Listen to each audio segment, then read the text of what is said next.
पुनर्जन्म लेकर मैं प्रलय आने से एक दिन पहले वापस आ गया। मैंने न तो अनाज जमा किया, न ही कोई आश्रय बनाया, बल्कि शहर के केंद्र में जाकर आराम से कॉफी पीने लगा, क्योंकि मुझे पता था कि 3 घंटे बाद आसमान से अनगिनत कार्ड बरसने वाले हैं। उस समय ब्लू स्टार पृथ्वी पर मौजूद सभी भोजन, पानी और तरह तरह की सामग्री अपना मूल प्रभाव खो देंगी। अगर प्रलय में जीवित रहना है तो केवल कार्डों से मिलने वाली सामग्री और तरह तरह की प्रतिभाओं व कौशलों पर ही निर्भर रहना होगा। और कार्डों की बारिश के बाद खूनी बारिश शुरू होगी। जैसे जैसे एक एक करके खून से भरे दिल गिरेंगे, प्रलय आधिकारिक रूप से आ जाएगा। उस समय लगभग आधी रात हो चुकी थी। सड़कों पर लगभग कोई नहीं था। जब समय ने 12 बजे का संकेत दिया तो अचानक एक ऐसी आवाज गूंजी जैसे वह किसी दूसरे ग्रह से आई हो। उसके तुरंत बाद अनगिनत कार्ड भारी बारिश की तरह गिरने लगे। कार्ड अलग अलग रंगों के थे, हरा, नीला, लाल, चांदी और सोना। पास पड़ोस के लोग अपने घरों से बाहर निकल आए और आश्चर्य से इन कार्डों को देखने लगे। लेकिन मैं पागलों की तरह कार्ड उठाने लगा। कोई भी रंग हो, बिना कुछ सोचे समझे सबको अपने ट्रैकिंग बैग में ठूंसा गया। ये सब प्रलय के शुरुआती समय के बेहद महत्वपूर्ण रणनीतिक संसाधन थे, जो प्रलय में जीवित रहने की संभावना को अधिकतम बढ़ा सकते थे। अचानक मेरी आंखें सिकुड़ गईं। गिरती हुई कार्डों की बारिश के बीच 2 कार्ड इंद्रधनुषी रंगों की रोशनी से चमक रहे थे और धीरे धीरे मेरी ओर गिर रहे थे। मैं तुरंत आगे भागा और उन रंगीन कार्डों को कसकर अपनी मुट्ठी में पकड़ लिया। रंगीन लेजेंडरी कार्ड। इस बार तो सच में बड़ा फायदा हो गया। 1 घंटे बाद कार्डों की बारिश आखिरकार रुक गई और मैंने 13 बैग कार्डों से भर लिए थे। आसपास की कई सड़कों के लगभग सारे कार्ड मैंने अकेले ही उठा लिए थे। मोटे अनुमान से वे 10,000 से भी ज्यादा थे। अब धीरे धीरे और लोग भी बाहर निकलकर कार्ड उठाने लगे। ध्यान आकर्षित होने से बचने के लिए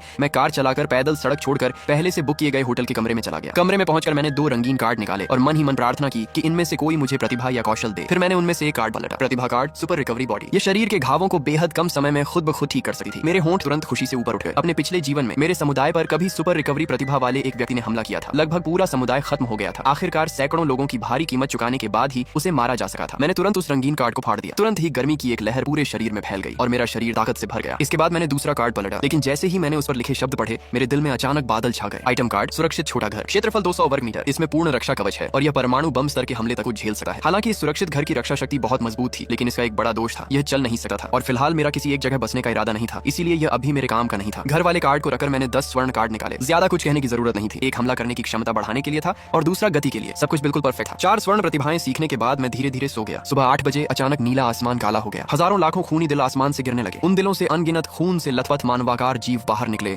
और सबसे नजदीक मौजूद लोगों पर झपट पड़े। वे पागलों की तरह उन्हें फाड़ने लगे। एक पल में पूरे शहर में चीख पुकार गूंजने लगी। मैं खिड़की के पास खड़ा यह सब देख रहा था, लेकिन मेरे चेहरे पर कोई भाव नहीं था, क्योंकि मेरे जैसे व्यक्ति के लिए, जिसने प्रलय में 5 साल जीवित रहकर बिताए थे, यह दृश्य तो बस शुरुआत का नाश्ता भी नहीं था। मैं कार्ड व्यवस्थित करने ही वाला था कि अचानक कमरे का दरवाजा जोर से टूटकर खुल गया। एक युवा महिला अंदर गिर पड़ी। उसके पीछे 3 रक्त लाशें ब्लड जॉम्बी थी। महिला चिल्लाते हुए हाथ बढ़ाकर बोली, मुझे बचाओ। ये देखकर मैं तुरंत आगे बढ़ा। धड़ाम धड़ाम धड़ाम। सिर्फ 3 मुक्कों में मैंने उन तीनों रक्त लाशों को खत्म कर दिया। युवती पूरी तरह स्तब्ध रह गई और जमीन पर पड़ी तीनों लाशों को घूरती रह गई। मैंने सामने खड़ी महिला को देखा और अचानक चौंक गया। लियू रुयन भी चौंक गई। तुम मुझे जानते हो? मैं मुस्कुराया। बड़ी स्टार हो, मैं कैसे नहीं जानूंगा। लियू रुयन का चेहरा हल्का लाल हो गया और वह थोड़ी झेंप गई। कौन सी बड़ी स्टार? मैं तो 3rd रेट स्टार भी नहीं हूँ। अपने पिछले जीवन में प्रलय शुरू होने के आधे महीने बाद मेरी मुलाकात लियू रुयन से हुई थी। उसी महिला की मदद से मैं मुश्किल से जीवित रह पाया था। बाद में हमारा समुदाय राक्षसों की लहर से टूट गया और उसके बाद मैं उसे फिर कभी नहीं देख पाया। सख्त मायनों में कहा जाए तो लियू रुयन ने मेरी जान बचाई थी और वह प्रलय के इस वातावरण में गिने चुने अच्छे लोगों में से एक थी। मैंने उसे देखते हुए कहा, वैसे मुझे अभी एक साथी की जरूरत है, क्या तुम मेरे साथ टीम बनाना चाहोगी? लियू रुयन ने लगभग बिना सोचे समझे सिर हिला दिया। बाहर का माहौल बहुत खतरनाक था और सामने खड़ा यह आदमी बहुत ताकतवर लग रहा था। उसके साथ रहना जाहिर तौर पर ज्यादा सुरक्षित था, इसलिए उसने तुरंत हामी भर दी। दोपहर के करीब 12 बजे शांत सड़क पर अचानक मानवों की एक टीम दिखाई दी। हर व्यक्ति के हाथ में हथियार था। आसपास के रक्त लाशों ने जैसे ही इंसानों को देखा, वे दहाड़ते हुए उन पर टूट पड़े। लेकिन इस टीम की लड़ाकू ताकत कमाल की थी। दर्जनों रक्त लाशें पास आने से पहले ही टुकड़ों में काट दी गई। वाह, कितने ताकतवर हैं। खिड़की के पास खड़ी लियू रुयन तमाशा देखते हुए चिल्लाई, हम यहाँ हैं, हमें बचाओ। मैंने भौहें सिकोड़ ली। अब कुछ करने की कोशिश करना बेकार था, क्योंकि टीम के सभी लोगों की नजरें हमारी तरफ उठ चुकी थी। होटल के लॉबी में जो वेन लियू रुयन को देखकर बेहद उत्साहित नजरों से उसे घूर रहा था। लियू रुयन, मैं आपका फैन हूँ। सोचा नहीं था कि आप नए शहर में काम से आई हैं। लियू रुयन ने विनम्रता से पूछा। नमस्ते, आप लोग कहाँ जाने वाले हैं? जो वेन मुस्कुराया। बिल्कुल रक्त लाशों का शिकार करने। मिस लियू, क्या आप हमारे साथ चलना चाहेंगी? हम बहुत ताकतवर हैं। लियू रुयन थोड़ी उलझन में थी। अभी तो हमें कोई सुरक्षित जगह ढूंढकर छिपना चाहिए। फिर आप लोग खुद जाकर उन राक्षसों से क्यों लड़ रहे हैं? जो वेन हंस पड़ा। उन रक्त लाशों के शरीर में भी कार्ड होते हैं। अगर किस्मत अच्छी रही और कोई नीला कौशल कार्ड मिल गया तो जीवित रहने की संभावना बहुत बढ़ जाएगी। मैंने तुरंत मना कर दिया, जरूरत नहीं, हम खुद अपनी रक्षा कर सकते हैं। चलो हम वापस चलते हैं। जो वेन ने भौं उठाई। भाई जरा रुकिए, पता नहीं कल रात आपको कितने कार्ड मिले, क्या आपके पास कोई नीला या चांदी वाला कार्ड है? मैं मुड़ा और कहा, कार्ड तो कुछ है। ये कहते हुए मैंने दर्जन भर चांदी के कार्ड निकाल ली। उन्हें देखते ही सबकी आंखों में लालच चमक उठा। जो वेन, मैंने हल्का सा थूक निकला और अपने पीछे खड़े लोगों को आंखों से इशारा किया। फिर अचानक उसका चेहरा बदल गया। तुम अकेले इतने सारे कार्ड लेकर क्या करोगे? बेहतर होगा हमें दे दो, हम तुम्हारी जगह इन्हें संभाल कर रखेंगे। तभी लियू रुयन को समझ आया कि क्या हो रहा है। मिस लियू, हमें भरोसा करो कि हम इन्हें सुरक्षित रखेंगे। आप लोग चुपचाप कार्ड दे दीजिए, हमें छीनने पर मजबूर मत कीजिए। मेरे होंठ हल्के से टेढ़े हो गए। क्यों ना तुम अंदाजा लगाओ कि ये सारे सिल्वर कार्ड मैं अपने पास क्यों रखे हुए हूँ और खुद इस्तेमाल क्यों नहीं कर रहा। जो वेन थोड़ा चौंक गया। तुम्हारा मतलब क्या है? मैंने अपनी मुट्ठियां कसे हुए कहा, मतलब ये है कि तुम सब मरने वाले हो। जो वेन जोर से हंसा।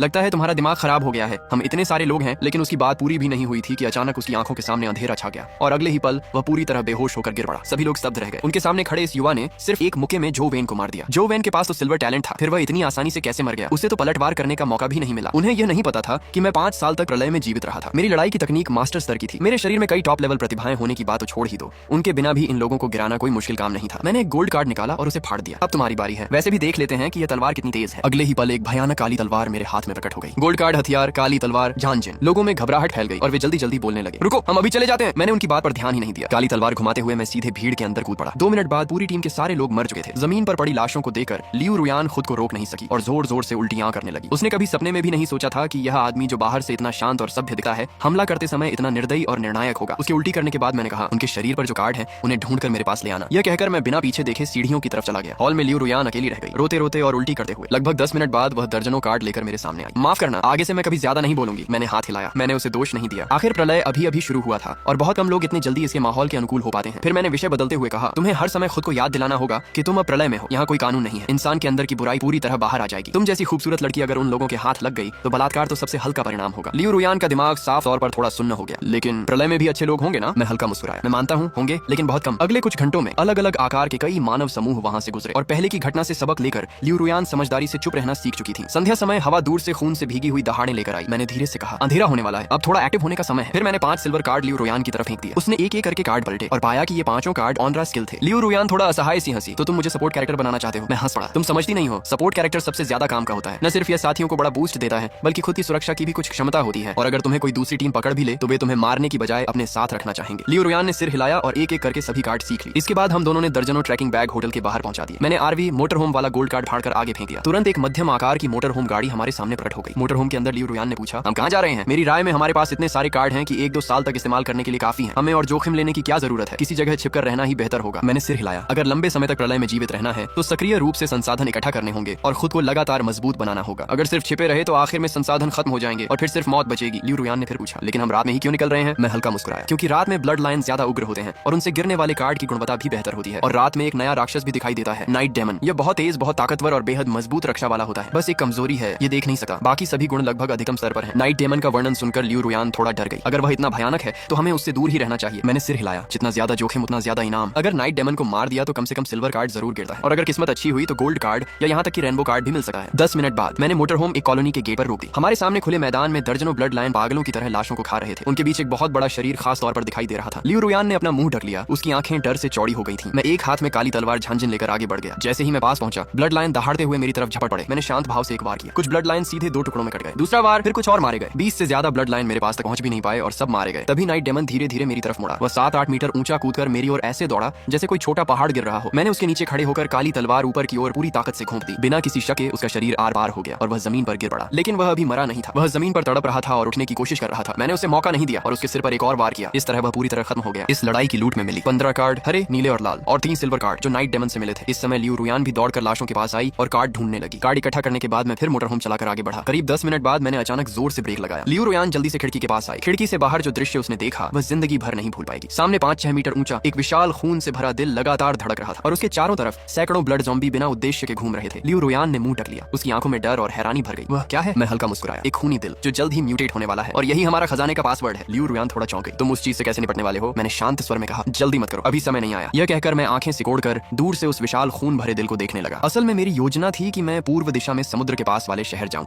जहां एक पुराने परिचित को ढूंढना था। साथ साथ नाइट डेमन का शिकार करना और छोटे मोटे ब्लड हार्ट साफ करना भी था। लेकिन योजनाएं हमेशा बदल जाती हैं। इस चौराहे पर मुझे एक ऐसा विशाल ब्लड हार्ट मिला जो जल्द ही रूपांतरण करने वाला था। ऐसे मौके को छोड़ना मेरे लिए नामुमकिन था क्योंकि रूपांतरण के बाद उससे मिलने वाले कार्ड की संभावना साधारण ब्लड हार्ट या नाइट डेमन से 10 गुना ज्यादा होती है। लेकिन अब एक समस्या थी। पता नहीं कितनी देर इंतजार करना पड़ेगा उसके रूपांतरण के लिए। धीरे धीरे कुछ घंटे बीत गए। तभी वे ब्लड ज़ॉम्बी जो अब तक सुस्त घूम रहे थे अचानक जैसे पागल हो गए और चौराहे के एक तरफ की ओर दौड़ते हुए दहाड़ने लगे। गरजते हुए वे आगे दौड़ पड़े। अगले ही पल लगातार तेज गोलियों की आवाज गूंजने लगी। सड़क के आखिर में एक मानव टीम दिखाई दी। उनके हाथों में बंदूकें थी। मैंने दूरबीन निकालकर देखा। पिछले जीवन में जिस समुदाय में मैं रहता था उसी टीम के साथ कार्डों को लेकर भयंकर संघर्ष हुआ था। एक तरह से वे हमारे दुश्मन थे। मुझे बिल्कुल उम्मीद नहीं थी कि उनसे यहाँ मुलाकात होगी। लगता है कि मेरे पुनर्जन्म ने तितली प्रभाव पैदा कर दिया है। लियू रुयान ने धीरे से कहा, क्या वह खून वाला दिल उनसे छिन जाएगा? मैंने दूरबीन नीचे रख दी और सिर हिलाया। इतना आसान नहीं है। अभी इंसानों की ताकत इतनी नहीं है कि वे उच्च स्तर के ब्लड हार्ट को नुकसान पहुंचा सके, खासकर यह वाला जो लगभग ब्लैक हार्ट में बदलने वाला है। अगर उन्होंने जल्दबाजी में हमला किया तो उन्हें बहुत भारी कीमत चुकानी पड़ेगी। लेकिन वांग फेंग को आने वाले खतरे का कोई अंदाजा नहीं था। उसने गोली चलाकर एक मोलोटोव कॉकटेल फोड़ दिया। धमाका! बोतल फट गई और एक विशाल आग का गोला बन गया जिसने तुरंत उस विशाल ब्लड हार्ट को घेर लिया। हमले के बाद वह विशाल ब्लड हार्ट अचानक तीखी चीख निकालने लगा। आवाज बंद होने के बाद एक टीम सदस्य आगे बढ़कर देखने गया, लेकिन उसने पाया कि वह ब्लड हार्ट पूरी तरह सुरक्षित था। वांग फेंग तुरंत गाली देने लगा, ये चीज इतनी मजबूत कैसे हो सकती है? तभी एक टीम सदस्य का चेहरा अचानक बदल गया। वह चिल्लाया, बहुत सारे ब्लड ज़ॉम्बी, हम गिर चुके हैं। हैं। उसकी बात खत्म होते ही जो चौराहा पहले शांत था वहाँ से हजारों ब्लड जॉम्बी निकल आए। वे पागलों की तरह उन लोगों की ओर झपट पड़े। वांग फेंग चिल्लाया, मेरे पीछे आओ, घेरा तोड़ो। ये कहकर उसने एक सिल्वर कार्ड फाड़ दिया। फिर उस कार्ड से निकले 50 चाकुओं को लहराते हुए वह जॉम्बियों के झुंड पर टूट पड़ा। और यह सब देखते हुए मुझे हंसी भी आ रही थी और अफसोस भी। चौराहे से 4 रास्ते निकलते थे। तुम लोग कहीं भी भाग सकते थे, लेकिन आखिर मेरी तरफ ही क्यों भागे? लियू रुयान चिंतित होकर बोली, लगता है उन्होंने हमें देख लिया है। मैं बिल्कुल शांत था और बस इतना कहा, सारे कार्ड छुपा दो, मेहमानों का स्वागत करने की तैयारी करो। कुछ ही देर में वांग फेंग और उसके लोग मोटर होम के अंदर घुस आए। मैंने तुरंत रिवर्स गियर लगाया और गाड़ी को विपरीत दिशा में दौड़ा दिया। जॉम्बियों के झुंड से पीछा छुड़ाने के बाद मैंने गाड़ी सड़क के किनारे रोक दी। वांग फेंग ने तिरछी मुस्कान के साथ मुझे देखा। लड़के,